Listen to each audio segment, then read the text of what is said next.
et du Fils et du Saint-Esprit. Amen. Évangile de Jésus-Christ selon saint Marc. En ce temps-là, les disciples avaient oublié d'emporter des pains.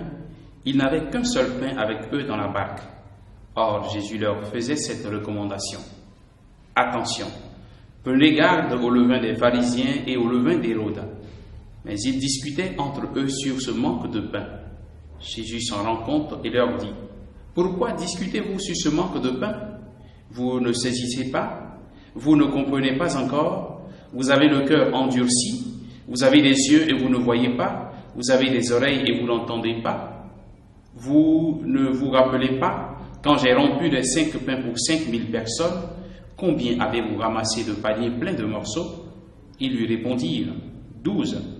Et quand j'en ai rompu 7 pour 4000, combien avez-vous rempli de corbeilles en ramassant les morceaux? Ils lui répondirent: 7. Il leur disait: Vous ne comprenez pas encore? Acclamons la parole de Dieu. Louange à toi, Seigneur Jésus. Bien-aimés de Dieu, chers frères et sœurs en Christ, nous sommes aujourd'hui le mardi 18 février. Et voici donc la parole que nous recevons du Seigneur en ce jour.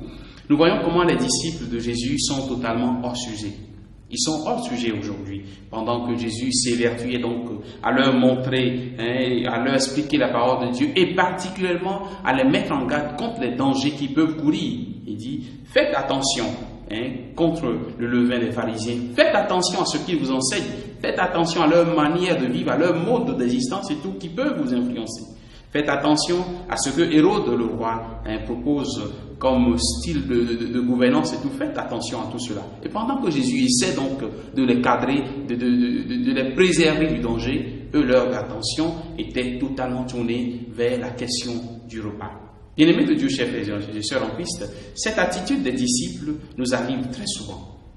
Cela nous arrive très souvent de nous éloigner de l'essentiel, d'oublier de nous recentrer sur l'essentiel. Cela nous arrive très souvent. Et pour nous qui sommes des pasteurs, il nous arrive très souvent de nous plonger dans l'activisme, dans l'organisation des choses, dans l'administration, dans beaucoup de choses, à tel point que l'essentiel qui se retrouve dans la vie de la parole de Dieu, dans la vie des sacrements, il nous arrive souvent d'être tellement plongés dans beaucoup de choses que nous ne vivons pas assez en profondeur ce qui est essentiel pour nous, ce qui nous donne la vie. Et pour ceux qui sont chrétiens, il arrive souvent que dans les groupes chrétiens, dans les paroisses, dans les associations, etc., qu'il y ait des querelles à cause de la gestion du pouvoir, de la gestion de l'argent, de la gestion des biens matériels et tout. On oublie l'essentiel, qui est le Christ qui nous rassemble, et on se met donc à discuter sur des choses qui ne valent pas la peine.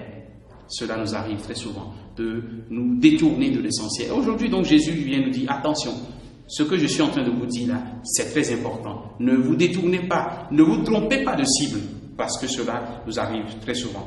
Que le Seigneur nous aide donc à avoir cette grâce de nous recentrer sur l'essentiel, qui nous aide donc à ne pas nous distraire, à ne pas nous laisser distraire par le cours des choses, le cours de la vie, parce que souvent la vie, les situations de ce monde souvent nous distraient à tel point qu'on oublie que le Seigneur est l'essentiel de notre vie. Et ce qu'on appelle l'essentiel, c'est ce qui est le substantiel, ce qui est nécessaire pour nous, c'est la vie dans le Christ Jésus. Que le Seigneur nous apprenne donc à nous recentrer sur lui et sa parole, qu'il nous bénisse et qu'il nous garde dans sa paix tout au long de cette journée, toute notre vie, au nom du Père et du Fils et du Saint-Esprit. Amen.